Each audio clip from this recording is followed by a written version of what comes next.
reading the ordinance for Spartanburg County related to animals.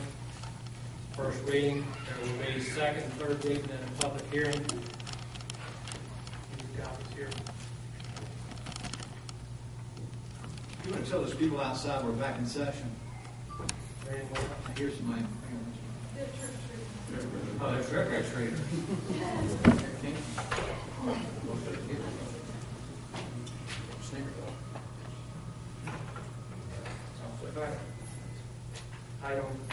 Item 3, need a motion on the first reading of this ordinance. Motion. Second. Any other discussion? All in favor, raise your right hand. All opposed?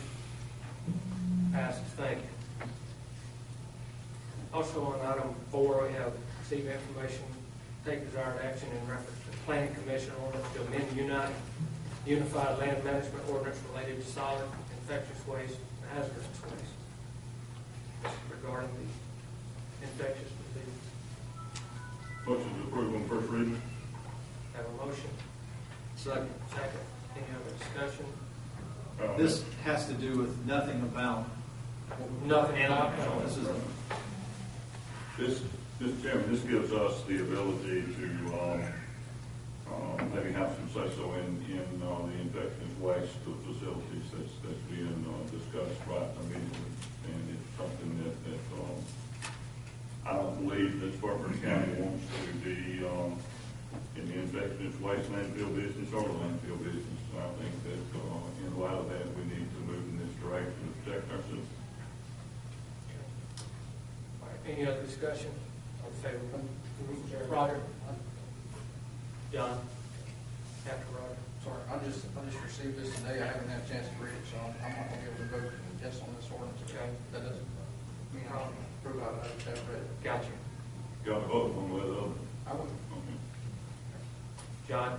Thank you, Mr. Chairman. Mr. Chairman, this proposed amendment is solely limited to the Unified Land Management Ordinance, and it reflects some changes in the classification of solid waste landfills, and also adds provisions that the county has not previously had with respect to the infectious and hazardous waste being addressed as a specific type of waste in the Unified Land Management Ordinance. And your approval on first reading also refers it to the Planning Commission for their consideration and review. Okay. Any other discussion? All in favor, raise your right hand. All opposed? Passes. Thank you. Now, regarding the ad hoc committee's recommendation that we, several times with Humane Society, we did go into executive session and receive information regarding the contract that had been discussed with Greenville County. So at this time, I would like to call on our county attorney, Benny DuPont, to know the details of this and also make this available to the public and to the press. Mr. Chairman and council members, we came up with this agreement with our counterpart in the Greenville County Attorney's Office. And what I'll do for you now is just go through some of the biggest terms that you need to know about. First of all, the term of the agreement is from November 1st to the end of February 2012. There is a possibility for an extension of 2 months for March and April. That would have to be done by mutual agreement. The price will be capped at $60 per animal. However, Greenville may require a lower limit of animals. The animals that they are receiving right now is going to be 400. They may decide to take less than that based on their ability to take in animals. That is a busy season, as I understand it. If there is no agreement on the number, the agreement terminates. Greenville is not going to take strays or owner surrenders from citizens. They are taking what is brought over by our animal control officers. They will be dropped off 2 times during the day, Monday through Friday, as needed on Saturday and Sunday, with the exception of injured and extremely sick animals that will be brought in with a prior phone call. The hold is the 5 days, with the exception of the seriously ill and injured. After the 5 days, it becomes the property of Greenville. Greenville is going to retain all the animal reclaim fees. The price for the 4 months is $24,000 a month, with $60 an animal over the 400 number. Your first payment would be due November 8, 2011. There is an additional $12 a day after 5 days for those animals that are held on judicial hold. The termination is 30 days notice for termination, and it can be terminated by non-appropriation by either county. And it also, if there's no payment, it can either be terminated or the services will be suspended. There's insurance through the tort liability insurance policy, which both Spartanburg and Greenville are covered under.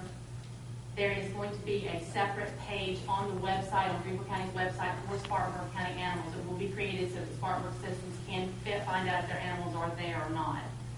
And they will also be additionally providing necessary training to facilitate the agreement to our animal control officers, as well as possible training for our own shelter operations that could be done in a separate agreement.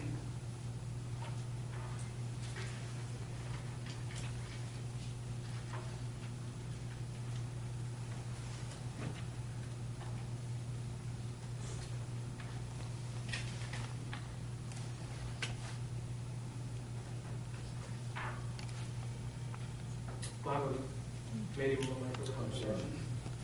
Mr. Chairman, based upon the previous meeting that we had, it was committee's recommendation to bring this matter before full council, specifically Councilmember Mintz specified the nature of the information coming to the full council, with 12 o'clock a.m. being the starting date on today's day for termination of services with the Spartanburg Humane Society and the adoption of the services agreement.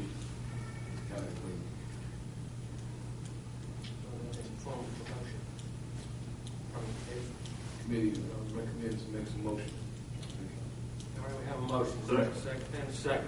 Any other discussion? Yes, sir. I won't go through all my comments that I made earlier. I did everything I could to convince 3 other council members not to do this.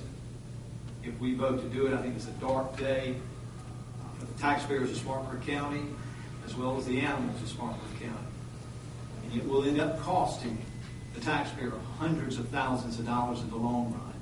But all we had to do was come up with additional $27,000 or $21,000 a month. We could have solved the problem long term with the Humane Society. We're going down a road we've been before. It is a very, very dark road. Any other discussion?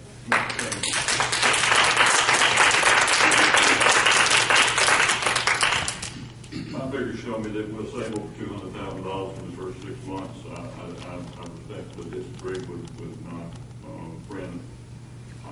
It also, my recollection is that we did not ask for this. This was put on us. And bottom line is, while I'm not going to argue the dark day for the taxpayer, what it will cost us more or less is yet to be seen. I argue my case for the animal, and it's certainly in the best interest of the animal. It certainly have a better chance of life. With that being said, I call for the vote, sir. All in favor, raise your right hand. All opposed? That passes. Thank you. That passes. Mr. Chairman, may I ask a question? Mr. Chairman. Need a motion to adjourn? Motion. Second. Any other press? All in favor, raise your right hand. All opposed? Passes. Now you can. Yes, sir, Mr. Russell. Are you prepared to have your Jamie at the shelter tomorrow morning at 8 o'clock to pick up all the animals on hold? Because we're not, you going to expect us to keep paying for them? Or put them down? What do you expect? Jamie, are you ready? I'm so directed to do it. Okay, thank you. And I hope you're here to pay what's left out. Let's also remember, Joe, the mission statement of the Humane Society.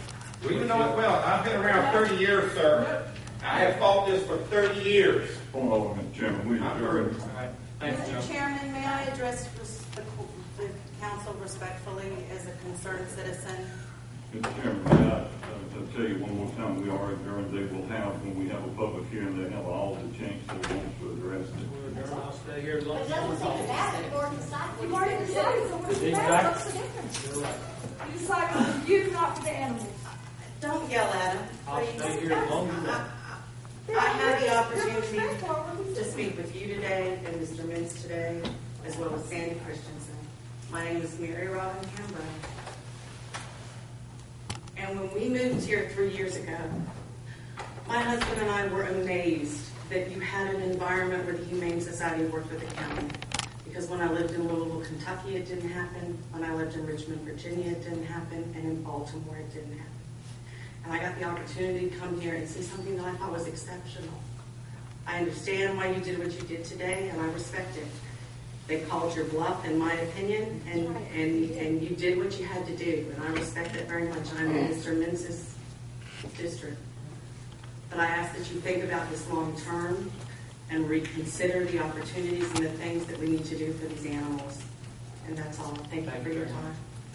Thank you.